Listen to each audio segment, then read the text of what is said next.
the commonality between us all is grief happens to all of us. And the process of grief must be gone through for each and every one of us. Whether our faith is in God or whether our faith is in a process, we all have to pass through the same way, from denial to anger to rejection to depression. We all have to go through that. And so we have that commonality together. And you can't get over grief. You can't go around it. You can't go under it. You must go through it.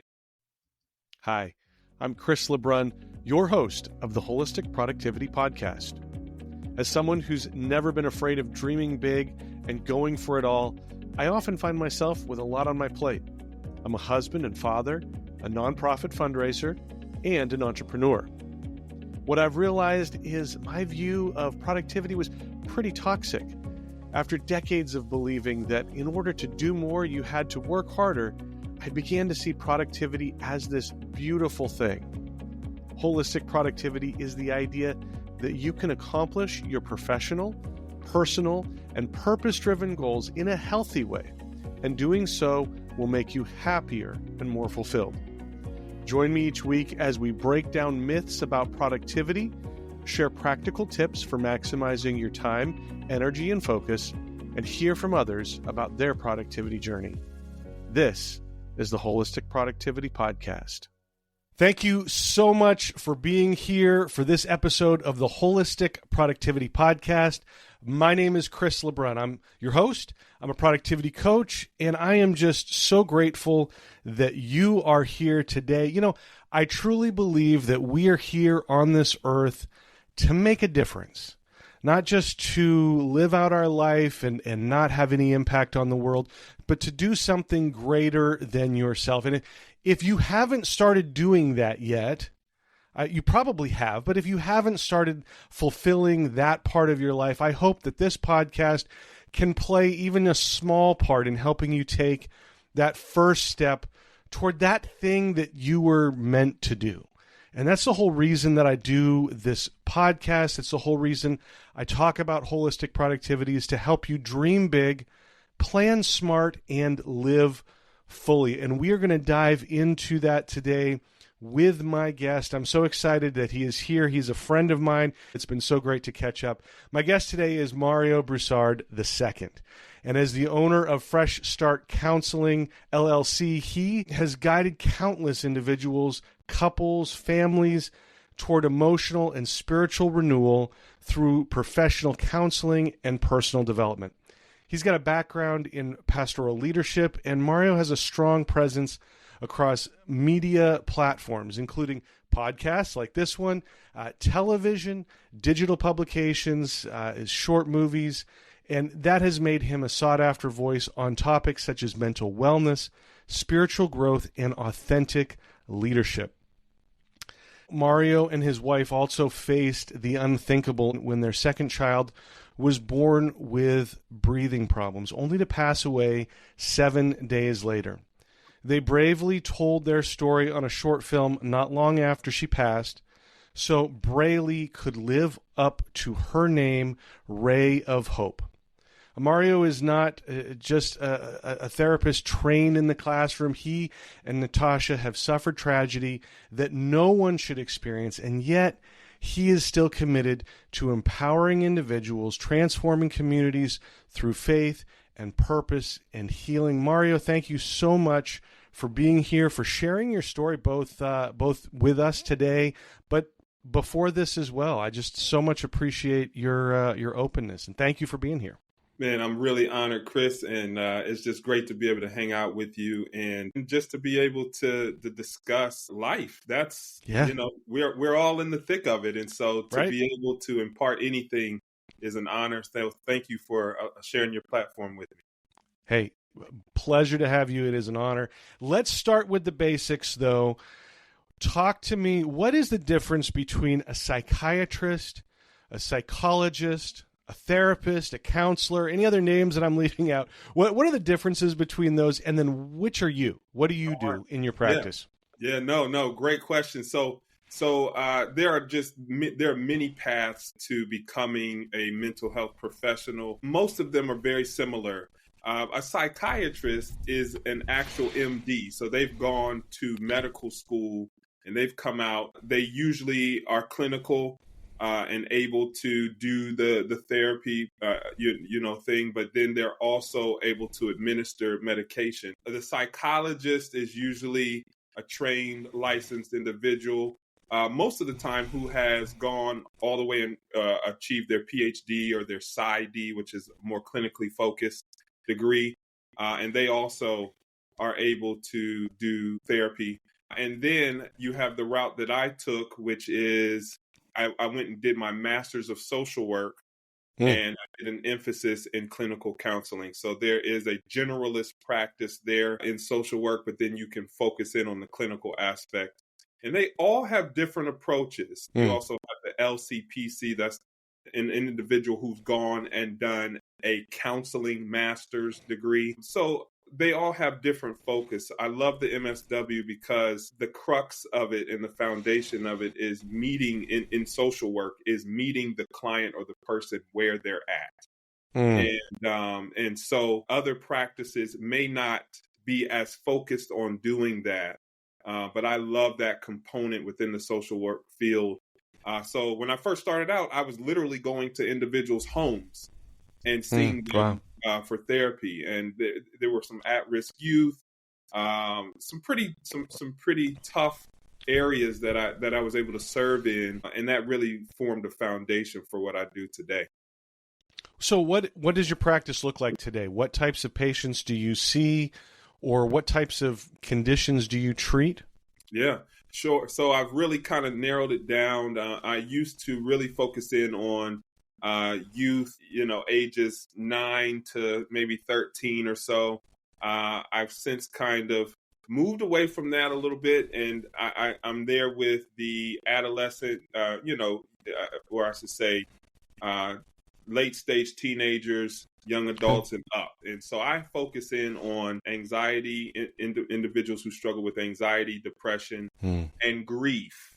As we'll probably discuss a little more, but those are my strong points there. And I also do couples therapy, a lot of couples therapy, and I'm primarily telehealth at this point. So my practice, I kind of run it from home.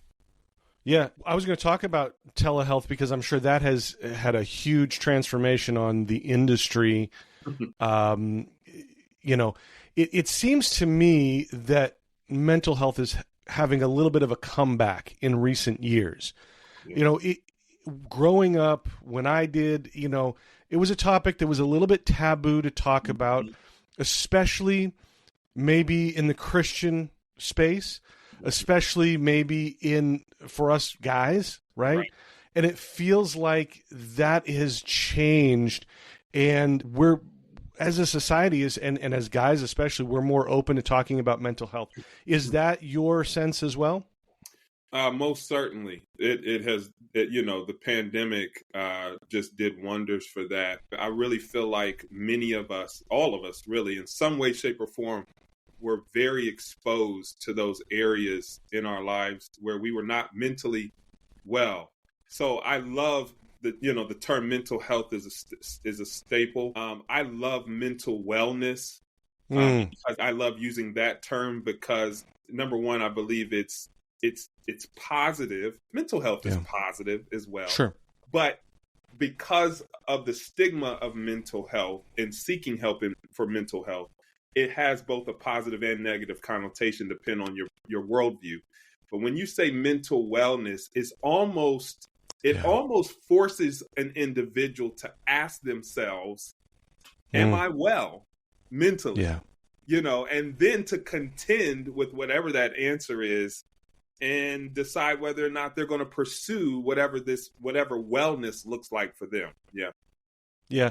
And I think that's a great distinction. It's crazy to me, though, that with our physical health, most of us, now there are some people that, but most of us, we want to be physically healthy. We want to go see that doctor and get whatever treatment that looks like for us so that we can be back in good physical health, but for whatever reason, we haven't wanted to do that with our mental space. And maybe that word wellness is helping people do more of that.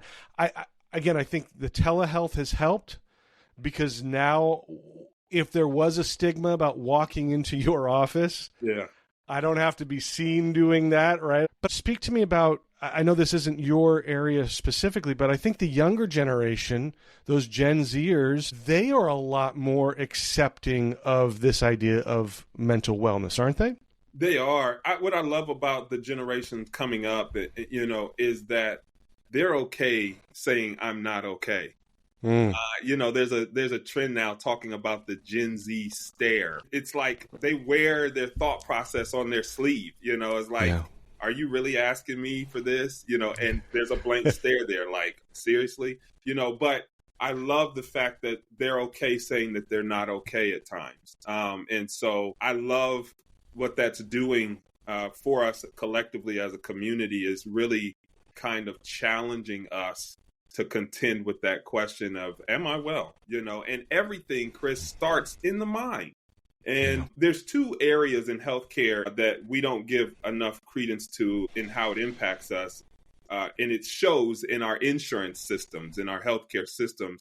And that is how we get covered for dentistry and how we get covered for mental health services, right? Like, you're going to come out of the pocket for getting your teeth fixed. But little do we know that you can actually have a heart attack from having gum disease, right? And so, I mean, it's so linked there. And then for mental health, you're not going to be a productive, holistic citizen in the world if your mind's not right. If you're struggling with things, but we're not prioritizing that in our healthcare system enough, in my opinion.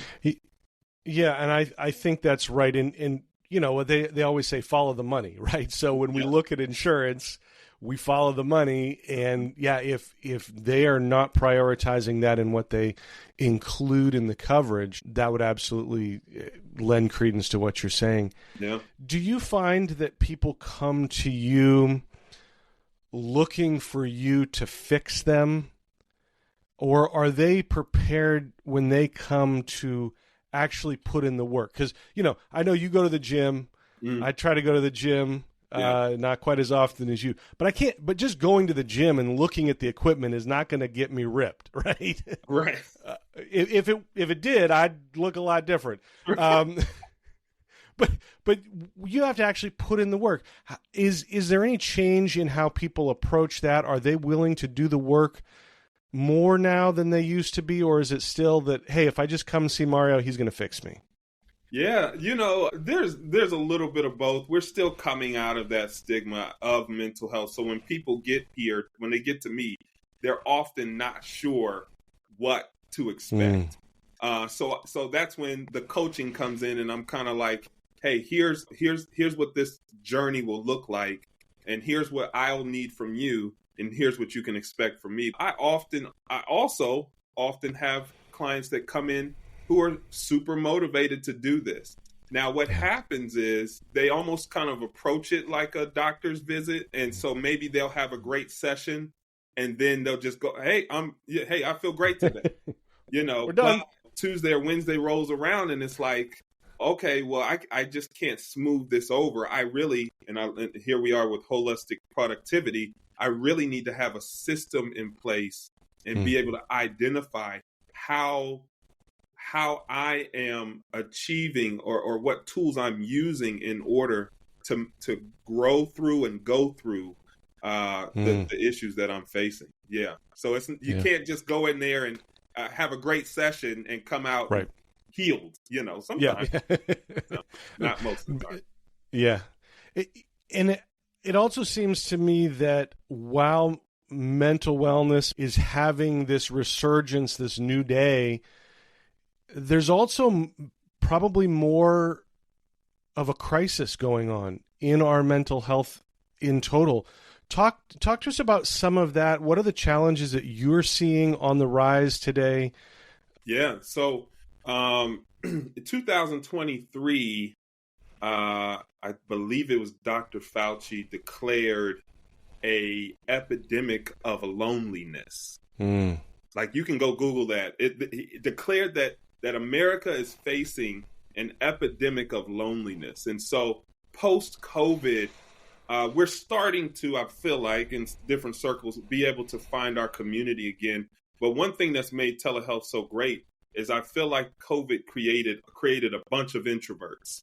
You know, I felt like I was an extrovert myself until after COVID. I'm really like, I really got to kind of gear up to be in a crowd of people.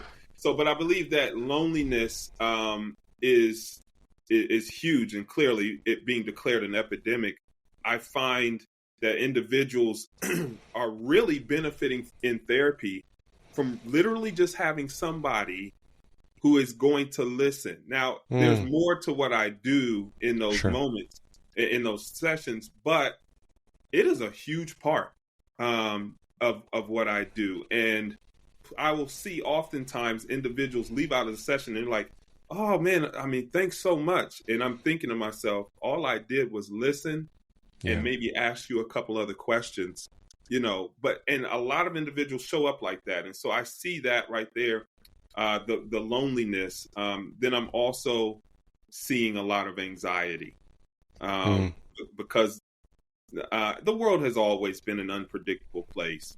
But I believe that there are some things coming out of COVID, you know, housing market, healthcare, Medicaid, you know, I can just start naming these things, and individuals can probably easily be triggered by either one of those words that I just used. And so that anxiety there, how do I cope? How do I navigate through this reality that doesn't seem like it's going to change, you know, anytime soon? So yeah. People are quick to point fingers at all the different things that could be to blame. You know, it's social media, it's video games, it's smartphones, it's the pandemic. Is there any way to really understand what is a contributor, or are all of those contributors? Is there something else that is adding to this rise of anxiety? But, you know, what do we blame on this? Yeah. So one of the factors, there was a study done on longevity. There's so many studies done on longevity, and it's ever evolving. But one of the latest studies determined that the number one factor for longevity was whether or not an individual had at least one or two close friends. And if they were able to completely be themselves. So once again, regardless of what technology comes our way, what's going on, the question remains, you know, our quality of life is tied to our community. And we can use our technology to isolate, or we can use our technology to create a greater community. But I don't believe that we can get around the fact that, quite literally, according to the research, we need each other. And so that's kind of where I hang my hat on in my sessions. I love to be able to show up to be a person someone can listen to and trust. But I'm always trying to help individuals reconnect or find meaningful community. Because the issues that you're anxious about or depressed about are most likely not going to change immediately, or when you want, or in the ways that you want. But if you're able to find footing or foundation in some stable community of like-minded individuals, it allows you to go through it a little more successfully. Yeah.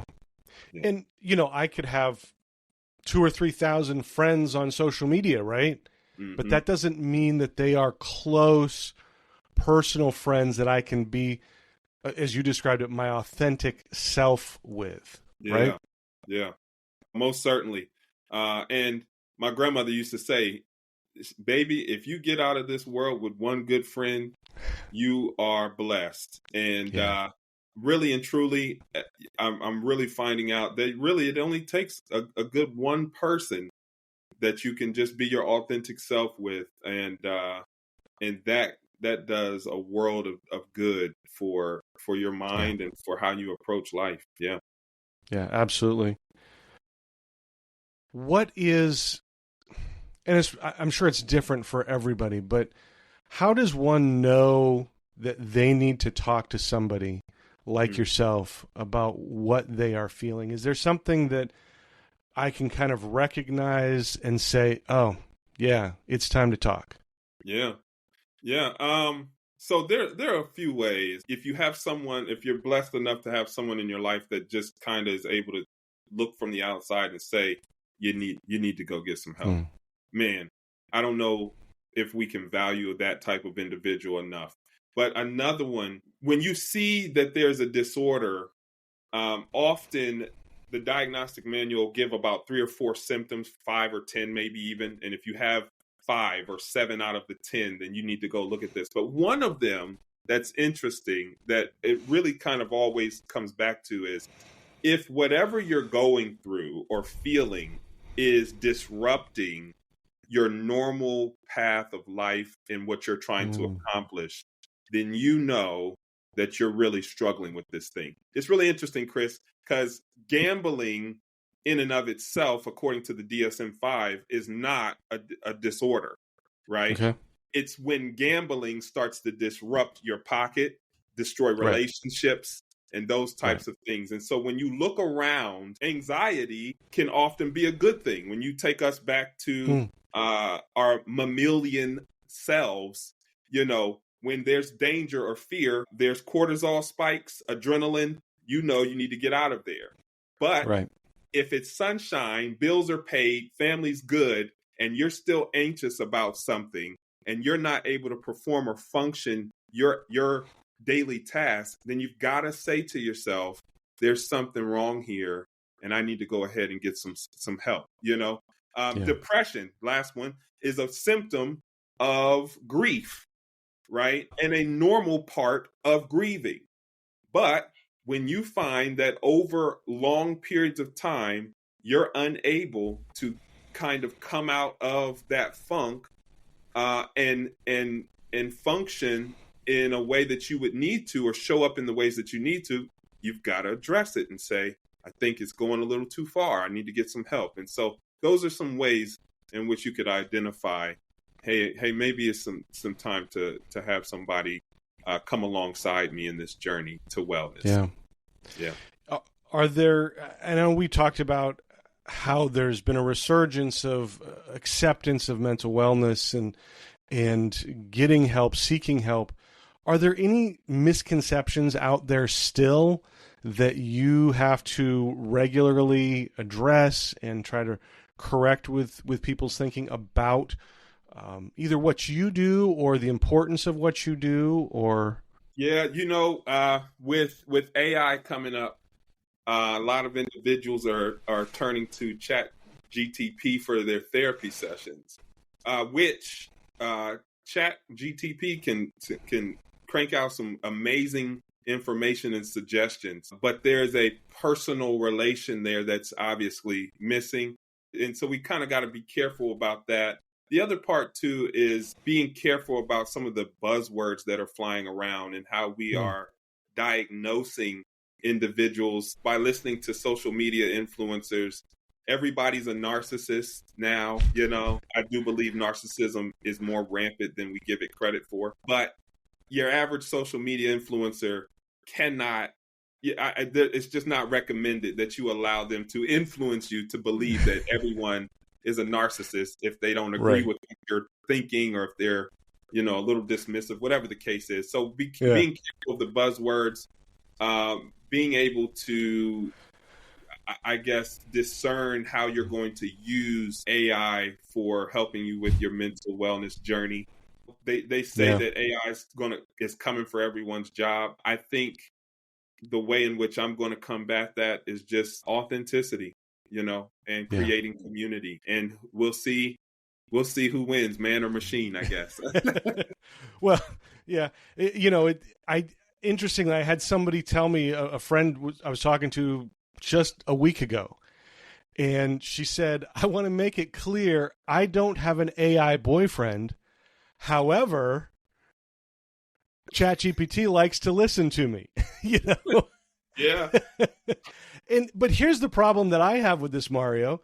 You know, I use AI to edit the things that I write, right? Mm-hmm. You know, it just, hey, help me with the grammar, help me with the sentence structure. Right?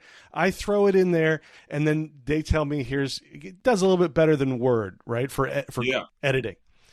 But I've actually had to tell the AI, look, you don't have to compliment my writing every single time I submit something, because it always says, oh, this is a great article, Chris. This is right on point. And I'm like, dude, I don't just give me the grammar, right? Like you know, so I would be fearful with this type of thing that you're talking about, using ChatGPT for a mental health professional instead of a mental health professional.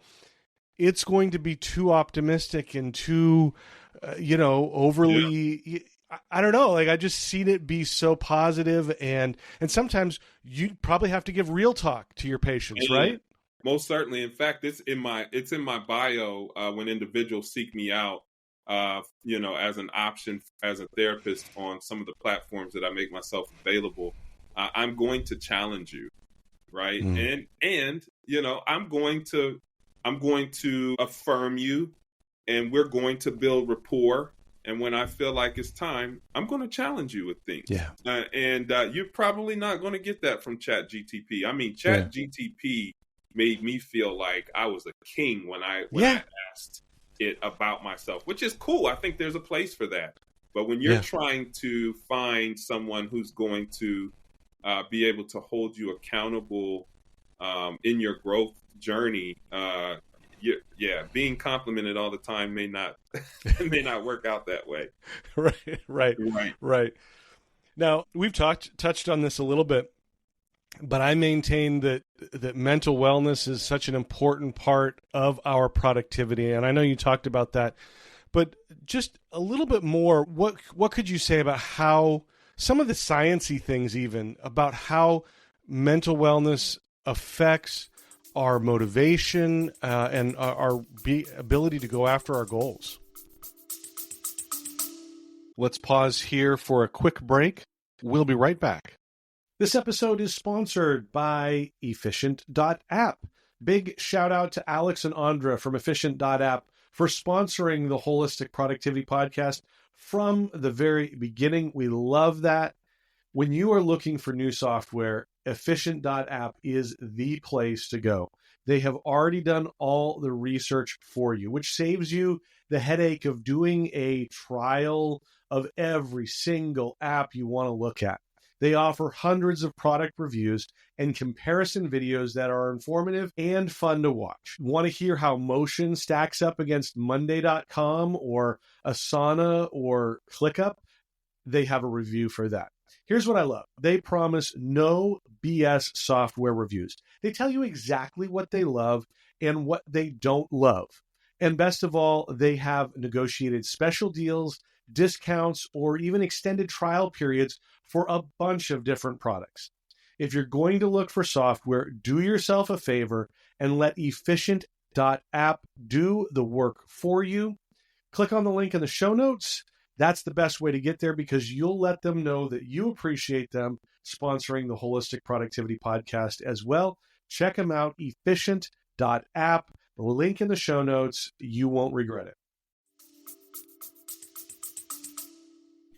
Yeah, so there's an abundance of research in neuroplasticity. This idea of, as it pertains to habits, as it pertains to goals and restructuring and rewiring, that we can literally rewire our brain and create new neurological pathways to form desired habits.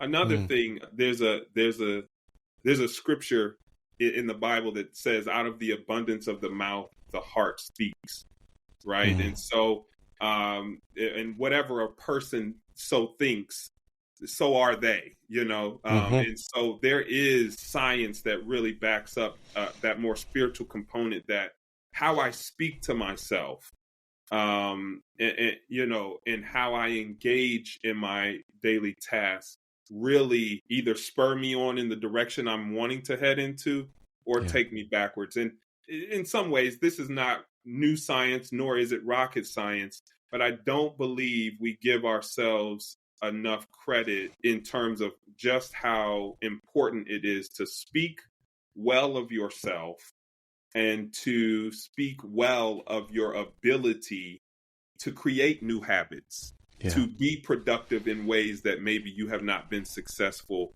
in before. And so there's a lot of research there.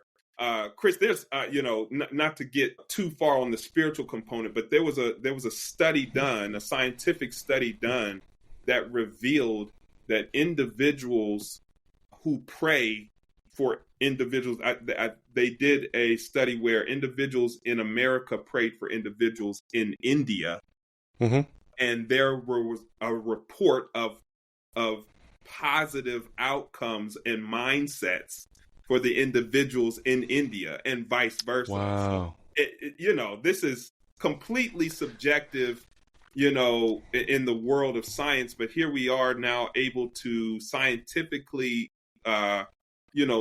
lend some type of connection to positive thinking and prayerful thinking towards individuals and the positive effects on those individuals who are being prayed for or thought positively about. It's really interesting. That's fascinating. But you're right, words are so important. I have caught myself recently, and I'm trying to correct this, but, again, habits are formed. I find myself saying a lot, I hope I can have this done by the end of the week. Or I'm hoping to start a podcast. Or I hope I can, and that gives us an out. That gives us an ability to say, well, I was hoping that was going to be the outcome. I was hoping I would reach that goal, but I didn't. And so it's okay because you don't want to be too over positive, but I just find myself now saying, I'm going to start a podcast. I'm going to reach this goal. Whatever it is, I'm going to call Mario and chat more often. So it's not, 5-6 years since the last time we talked. And that has made a difference in the way I approach things. Even just that little simple thing of changing from hoping to I'm doing this. Yes, man, Chris, I was gonna take it even a step further. There's two things that I want to say about that. So first, I've even started saying, instead of it's going to be a good day or a great day, I'm saying before my day even starts, it is a great day. It is. Today is a great day, right? That's one, putting it in the present, making it so now, right? Yeah. And I am a great public speaker because that's an aspiration that I have to do full time. I am a great public speaker. I am a successful public speaker, right? And so that's another one. And then there was something else that I wanted to highlight, and now it is kind of slipping my mind. You will remember it in a minute. Yes, I will remember it in a minute. So no, but that idea of, I love it, not giving yourself an out for this, because we are capable of doing it. We just need to declare that to ourselves, because there's so much that we fight mentally. Yeah. And not saying it in a ChatGPT way of, oh, you're the best, but just owning that and saying this is going to be who I am, rather than who I aspire to be or who I hope to be. Yeah, most certainly. So again, I know that we do exercises and have different routines and things that we maintain our physical health with. Are there similar exercises that we can do to maintain our mental wellness on a day-to-day basis so that we, no offense, so that we don't get to the point where we have to come and see you and talk through something like, our the things that we're dealing with? Yeah. I honestly do believe that many of the issues that we face, we can navigate them successfully on our own. And I Mm. am always trying to work myself out of a job, even when someone comes to me. I think that it would make me a Yeah. successful therapist if one day you say, you know what, I think we've gone far enough on this journey together, right? But one of the things that I believe is a superpower in today's day and age, Chris, that would really help us with the average issue that we're facing is to have some quiet time. Mm. Man, when we really unpack this idea of being still and being quiet, Mm. it is so antithetical to our culture. But when we look back in history, some of the greatest work, some of the greatest movements were birthed because individuals had time to be quiet. I think about Beethoven and Bach, and Mm. back in times where you got up with the sun, you went to bed when the sun went down, and maybe you had a candle to write with, and some of the greatest works came out of this Yeah. time of quiet. And so I believe that that's one of the tools that I consistently prescribe for individuals who come to see me for therapy. When is the last time you were able to sit without fidgeting on your phone for Mm. 15 to 20 minutes with maybe a journal open? Perhaps you're reading something and then giving yourself time to respond to it. I believe it's a superpower in our day and time. I love that. I have found myself turning the radio off on my commute, Mhm. turning off the audiobook. And look, I'm a radio nerd. I mean, that was my degree in college. I work at a radio station. I hope they don't hear me say that I turn the radio off. But I, Right. you should listen to the radio, folks. No, but I have found that my commute has gotten longer in the last few years, last couple of years, and now I have 20, 30 minutes where I can just be quiet. I'm not on my phone, and I can think through things that I need to do for the day, things that I need to think about for my family, whatever that is, just Hmm. be in that moment. And that has, I can't say that has made, this difference, but it feels like I'm getting to work more relaxed, right? It feels like I have more energy. And certainly there's things that I'm able to think about and process and come up with better solutions for. So it feels like it works for me, and it's become a valuable part of my day. Yeah, yeah. This once again, the science really talks about how our brain literally gets cluttered with information, Yeah. and typically the way in which it's decluttered is through our sleep cycle. Um, Mm. but I don't know that there hasn't been a time in history like the present where you can probably clutter your brain before 10 a.m. because of your Yeah. phone in ways that Yeah. it would take all day to do that if there were a way to measure that, right? Yeah. So, Yeah. so I cannot imagine, and so being able to have those moments there where you're able to be quiet and declutter. There's a phrase now going around, hey, you just need to touch grass. Mm. It's a reference to maybe the hippie time where everybody Yeah. we're out there barefoot hugging trees or whatnot.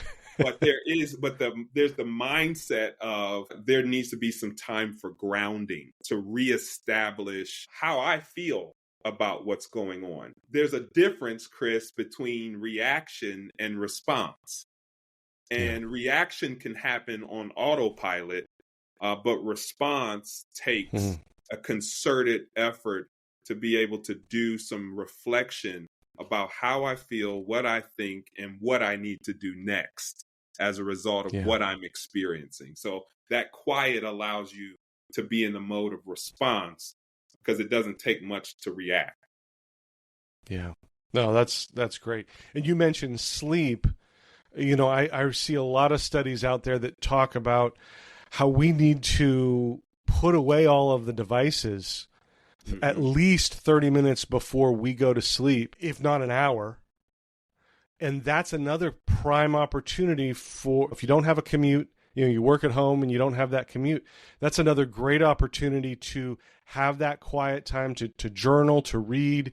Your screen is away, or just to think, if you can do that, because again, now you're checking off two boxes, right? You're helping your sleep improve, which is going to be more of that quiet time, but also giving you that.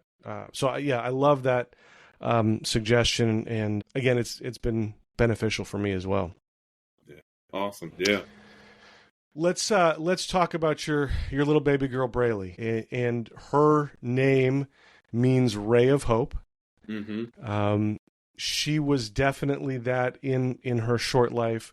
She fought for 7 days, and tell me about her. Tell me about the situation, because I know that this was not something that you went into that hospital thinking that there was going to be a challenge. So tell us a little bit about that story. And before you dive into that, again, I want to mention that there is a great short film where you guys tell this in much more detail. I will put a link to that where you can watch that. And that is, I just highly recommend watching that. But tell us a little bit about Brayleigh and the situation there. Yeah, so I guess my training, my profession, my path was put to the test back then in 2018 with Brayleigh, and we, you don't, like you said, you don't go into the hospital expecting to lose a child. You go into the hospital expecting to take your child home, and we were utterly blindsided. I think that's what was unique to our situation. I don't know how many other families experienced that, but we expected to have a healthy child, and she did. She fought for those 7 days, and it was really a roller coaster. So I think if there was a continual downslope of her health and prognosis, perhaps we might have been able to wrap our minds around it a little better at the time. I don't know. But to watch this roller coaster of she's going to be okay. Oh, no. Oh, we did this procedure. She made it through. So we're hopeful for this. And then to see just an utter downturn. It was really a nightmare. It was really a nightmare. Yeah. But that really showed me the power of community.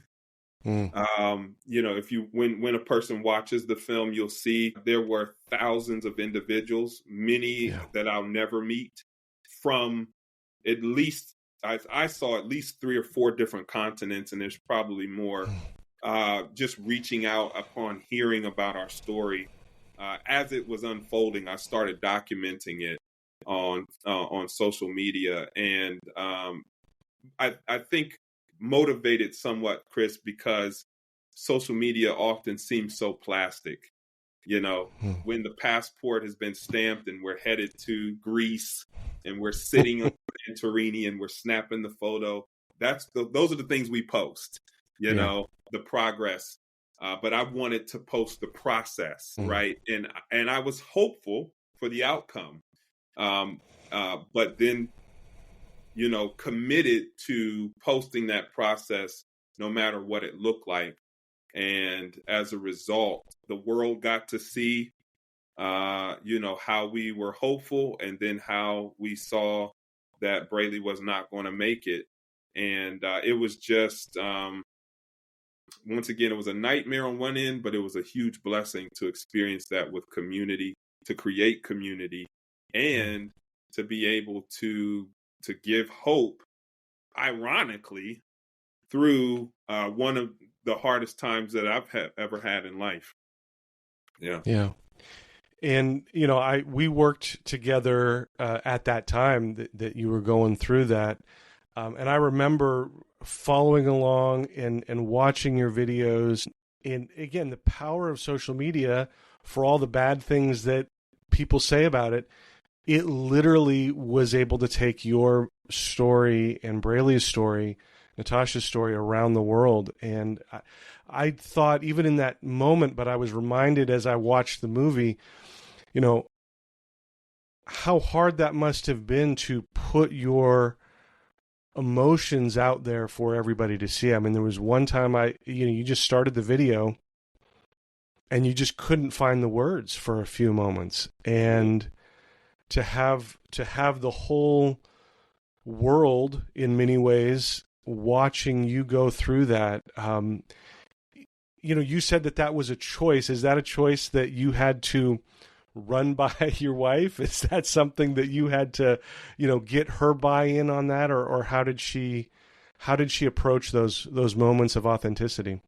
Yeah, if you obviously, when you see the film, you see that she was never on any of those lives or doing any of the updates, because that was just too much for her. But I think in a very organic way, we both kind of understood midway that a lot of this was bigger than us. And so because of some of the feedback that we were getting, it was an individual said, I haven't prayed for years, but I've decided that I wanted to send up a prayer for you all. Wow. Individuals feeling inspired to hope again, even after watching us lose our child. And that's just such a weird thing that kind of lets you know some things are just bigger than you. And so I knew, well, I can't even say that it was day by day a conscious decision, but when I felt led to do it, I did. And it just so happened that it turned into us kind of documenting the entire process. But I did know that I just wanted to be authentic, Chris. I wanted to, even though it was an incredibly sad thing, I wanted to bring some type of authenticity into our social media space. And it just seemed like it was an opportunity for us to do that. Yeah. No, I appreciate the willingness to go through that, and in such a public way, because I think for many of us, we just want to retreat to our family, our loved ones, and go through that moment in as small a circle as possible. But I love what you said, and you gave some examples of it just here a minute ago. On the film, you said that Brayleigh had more of an impact in 7 short days of life than many of us have in a lifetime. And I mean, what a testimony. Are there other examples that to that impact that she is maybe still having? Oh, man.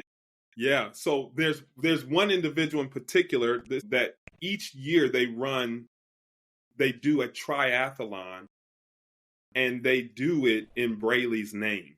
To this we'll put her name patched onto their uniform, and we'll do the triathlon in her name. But the one that is incredibly special, one of the most near and dear significant legacies that Brayleigh has left is in our current daughter's life. So what's interesting, the how this story kind of ends or goes beyond the documentary, is we now have a daughter whose name is Journey Alina Broussard, and Alina means light, and Journey obviously is a path, and so her name means path of light. But the disease that Brayleigh had there were only 32 documented cases worldwide, and not many successful. It's so long, whatever the disease is, I still can't tell you what it is, what the name of it is. It's so long. But when Journey was coming along, Johns Hopkins University Hospital and everything started to gather individuals, geneticists together, looking at these studies. And because of how they were able to get ahead, and because of the tissue sample from Brayleigh when she passed, Journey is able to be here today.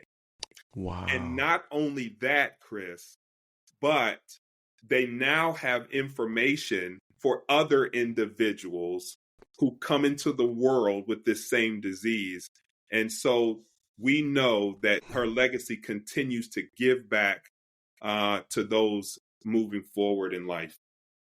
Wow. Yeah. That I did not know that. I mean, that is science is amazing, but you're right. That is an impact that is going to go on and not only touch Journey and your family, but so many others. What an amazing thing. Yeah. And I know you have a son as well. How old is Declan now? Declan, he's 9. He'll be 10 in March, and so Wow. 9 and 4. So Journey has been obviously a great blessing to us. And Chris, one of the things that I realized, number one, is that there are so many individuals that have experienced what we've experienced. At the memorial for Brayleigh, I asked anyone who had lost a child from conception to post birth to stand, close to 2/3 of Wow. individuals who were there out of a few hundred people stood at that moment in time. And so it doesn't matter whether you lose them, within 4 weeks or 40 years. Parents should not have to bury their children, right? But we realized we were not alone, and it also told me and us that very few individuals get to talk about their story and continue the legacy of their child in some of the ways that we did with our documentary. And so that documentary is an award-winning documentary in film festivals. And I say that to highlight the fact that it now stands as a pillar for those who have lost their child and need a voice as well. And so, we continue every opportunity we get to acknowledge and highlight our gratitude for being able to do that and to help others tell their story as well. Yeah. And I know your faith played, a huge role in helping you and Natasha through that situation. What would you say to someone who maybe doesn't have that same faith, is not in that same faith journey, but is going through the same situation that you guys went through? What would you say to them? Chris, I think that one of the things that was very liberating for me was to understand that there is no playbook on how faith is supposed to be practiced. In a way, we have an example as Christians of how Jesus lived, right? But even Jesus gets to a point, I love it, in Gethsemane where he's like, hey, if it's possible, take this thing from me. He stands up, he's on the cross and he's saying, my God, why have you forsaken me? Right? And back to that loneliness thing. That loneliness thing, right? And I believe Christian culture has either insinuated or imposed on us directly that faith should be played out and lived in a certain way. What I've come to understand is the time where I feel like I have no faith and the time where I feel like I have mountains of faith are all a part of my faith journey. And if I have no faith, if I don't subscribe to any type of faith tradition or religion, I guess I can the commonality between us all is grief happens to all of us, right? And the process of grief must be gone through for each and every one of us. And whether our faith is in God or whether our faith is in a process, we all have to pass through the same way, from denial to anger to rejection to depression. We all have to go through that, and so we have that commonality together. You can't get over grief. You can't go around it. You can't go under it. You must go through it. And whether you have faith in a particular God or religion, or whether you're kind of agnostic or even atheist about it, we all have the commonality that we've got to move through grief through the process. Yeah. Yeah. Wow. Well, thank you, Mario, for sharing your story again today. Thank you for talking about mental health and the importance of mental wellness. Sorry, let me correct myself. Mental wellness, the importance of that, and some of the ways that we can do that. I like to end every show by asking some questions. This was inspired by James Lipton, host of Inside the Actors Studio, and it's based on the Proust questionnaire. So we're going to go through these, and again, rapid fire. Just tell me what comes to mind. It doesn't have to be long. It doesn't have to be, all thought out. Just rapid fire. Here we go, Mario. You ready? What motivates you? What motivates me is being able to see my children grow and being able to impact people. I love life. And so I am motivated by being able to show up in the best way that I can for myself and my community. What discourages you? Closed-mindedness discourages me. One word that describes you at your best. At my best, I am grounded. One word that describes you at your worst. Scattered. Other than family or work, what gives you purpose? Being able to move my body. I love basketball. I love being able to perform at a high level. What guilty pleasure brings you joy? Candy. How do you celebrate a win? I reflect on it. I write about it, and I really pat myself on the back, affirming myself. Yeah. How do you bounce back after a loss? I start the process of redoing, or and I also sit with it for a while. Yeah. Who was the last person you expressed gratitude towards? My wife, for making me breakfast. Good answer. Yeah. And if you could go back in time, what would you tell your 25-year-old self?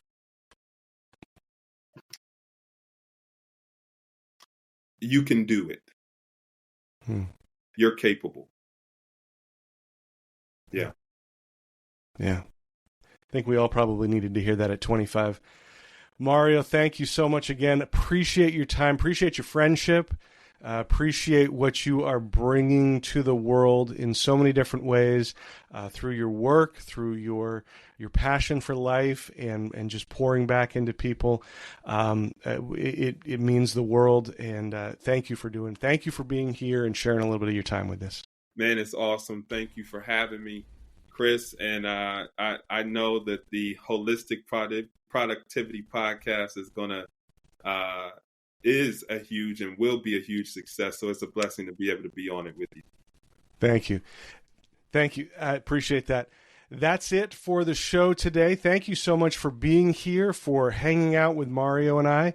You can check out the show notes at holisticproductivity.com. We'll have links for connecting with Mario and for watching the documentary about Brayleigh's life, and just anything that Mario wants to share with us. But special thanks to you for being here and for taking this time to invest in your future and in your goals. If you have not liked the show, I would encourage you to do that. It's on every major podcast platform. I was actually looking at the stats the other day and noticed that many of you are watching right on the website, which I love because that's great for me. But if you like and follow on Spotify, Apple Podcasts, Amazon Music, you can get the show as soon as it drops every Tuesday. There's a new episode. It's also available on YouTube if you want to watch it. So again, like, follow, subscribe, whatever it is on your platform, and you can get that as soon as it airs. And if you like it, we'd also love to see you rate the show. 5 stars would be fantastic. But whatever you want, just leave a review, and other people will benefit from hearing your thoughts on the show as well. Be sure to connect with the show on social media. It's Not All Evil. You can find us on Instagram, Facebook, Threads, LinkedIn, YouTube, Substack, and just have lots of great productivity tips and motivation for you there. We'd love to have you follow as well. But thank you so much for listening in. I said it at the beginning, but my goal with this podcast is to help you dream big, plan smart, and live fully. And I hope that happened here today. Thank you again. We'll see you next time. Before I sign off, close your eyes for a minute, unless you're driving. But close your eyes and imagine this. It's Friday. You're excited for the weekend. TGIF, right? You're wrapping up the work week, getting ready to leave the office. But as you're walking out the door, you start to reflect on the week and you say, what did I even accomplish this week? It's a frustrating feeling and a horrible way to start your weekend. You know that you've worked hard all week, but you have little or nothing to show for it. If you've ever had these feelings at the end of your week, I have a special offer for you to help you on your productivity journey. I talk about it all the time. Being intentional with your time is one of the biggest parts of productivity. And one of the best ways you can be intentional is to plan your week. Planning your week provides clarity on your priorities. It eliminates confusion about what needs to be done, and it sets you on a path for success. Now, I've developed the perfect tool to help you plan your week. I call it my Sunday strategy, and I want to give you my Sunday strategy worksheet and guide absolutely free when you sign up for my weekly newsletter. The guide offers clear strategies for using the principles of holistic productivity to plan your week. You'll have a mindset shift away from the toxic aspects of productivity, and you'll get step-by-step directions for using the Sunday strategy worksheet. With my Sunday strategy, you only need 15 minutes each Sunday to plan out your entire week. It'll let you identify major projects and tasks that are coming up, assign those projects to specific days, and best of all, there are different sections for each area of your life: professional, personal, and purpose-driven, so you can reach all of your goals.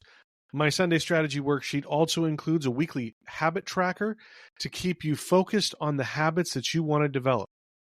So if you want to avoid those Friday feelings of frustration and despair, you need my Sunday strategy worksheet. It's the perfect planning tool to help you build the winning strategy for your week. It's a resource you can come back to each day to keep you focused on reaching your goals, and it's an accountability tool to help you track your progress. Basically, it can help you have the most productive week ever. Like I said, it is completely free when you sign up for my weekly newsletter, which also features more strategies and tips to help you dream big, plan smart, and live fully. To get my Sunday strategy worksheet and guide, go to mysundaystrategy.com and sign up. That's mysundaystrategy.com. There will also be a link in the show notes, but again, mysundaystrategy.com. Look forward to having you back here for the next episode of the Holistic Productivity Podcast.